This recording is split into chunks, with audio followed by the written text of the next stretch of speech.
Essa decisão, na verdade, é apenas o reconhecimento pelo Supremo Tribunal Federal de uma situação que ela já está prevista na lei. A redação do Jornal da Medvale entrevistou o advogado Dr. Fábio Naitsky a respeito da decisão que o Supremo Tribunal Federal concluiu na quarta-feira, dia 26 de junho, sobre o julgamento da descriminalização do porte de maconha, com a fixação de balizas para diferenciar o uso do tráfico, encerrando assim uma discussão que começou no ano de 2015. Acompanhe a entrevista. Essa decisão, na verdade, é apenas o reconhecimento pelo Supremo Tribunal Federal de uma situação que ela já está prevista na lei. A lei atual antidrogas, no artigo 28, ela prevê que a pessoa que seja apenas considerada como usuária, que ela não responda criminalmente pelo porte daquela droga. Então você veja, hoje em dia o artigo 28 da lei antidrogas, ele não prevê reclusão, ele não prevê detenção, ele não prevê nenhuma pena privativa de liberdade para o usuário. O que está lá no artigo 28?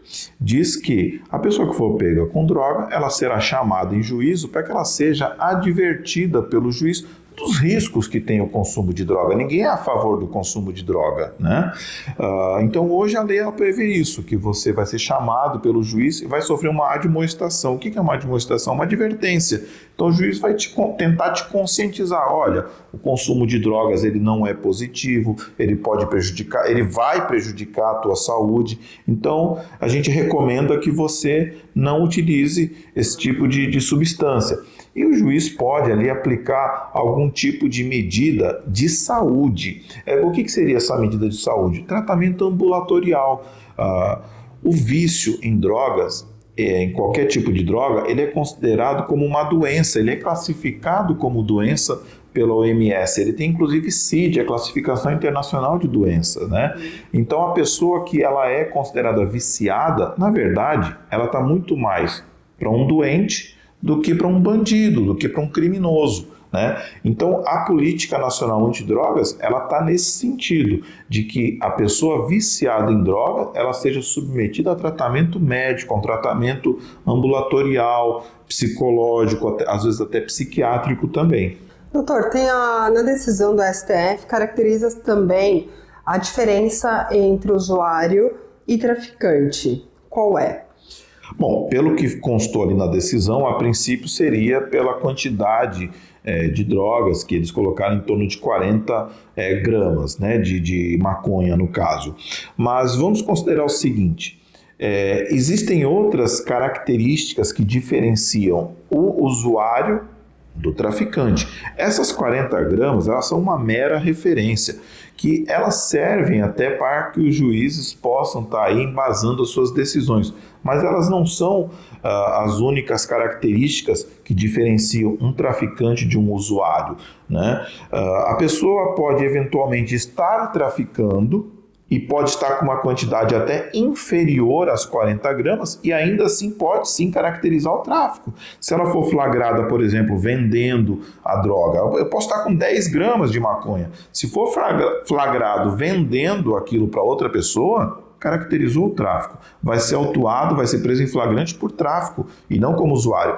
E eventualmente você pode ter usuários que sejam pegos até mesmo com mais do que 40 gramas, certo? Você tem que analisar todo o contexto, não apenas a questão do peso, da quantidade de drogas que o indivíduo tem consigo, para caracterizar o que é o tráfico e o que é o usuário. Até porque após essa decisão, questiona-se muito, então eu posso sair por aí com baseado, com cigarros de maconha? Não, Não, você se for pego com um baseado no bolso ou com 40 baseados no bolso tal, você vai ser pego pela polícia, vai ser autuado, vai ser conduzido para uma delegacia, aquele material vai ser apreendido, você vai responder um processo criminal e caberá nesse processo criminal para o juiz, para o promotor de justiça definirem se você estava traficando ou se você era um mero usuário, mas que você vai ter todos os aborrecimentos, todos os constrangimentos que já existiam,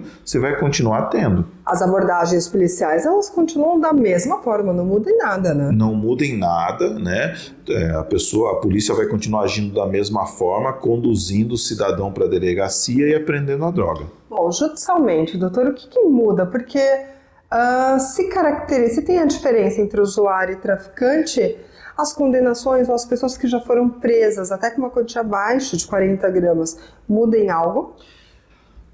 No Brasil, as leis penais, elas retroagem, né, os efeitos delas retroagem para beneficiar a pessoa que foi condenada. Então, se você tiver casos específicos em que o único elemento de prova para condenar tenha sido a quantidade, nesse caso sim, né? Então, se tiver algum condenado por tráfico que foi pego, que a única prova foi a quantidade de drogas que ele trazia consigo, aí sim você pode pleitear que essa pena, a punição, seja julgada extinta em função dessa decisão do STF. Mas são casos esporádicos que eu não acredito que vá trazer nenhuma grande repercussão. Pode ser que um caso ou outro, mas normalmente um juiz, quando ele condena alguém por tráfico de drogas, ele leva em consideração não apenas a quantidade, mas sim a habitualidade com que a pessoa estava promovendo aquele ato, né? Tem vários elementos aí de prova que são considerados, não é só a quantidade.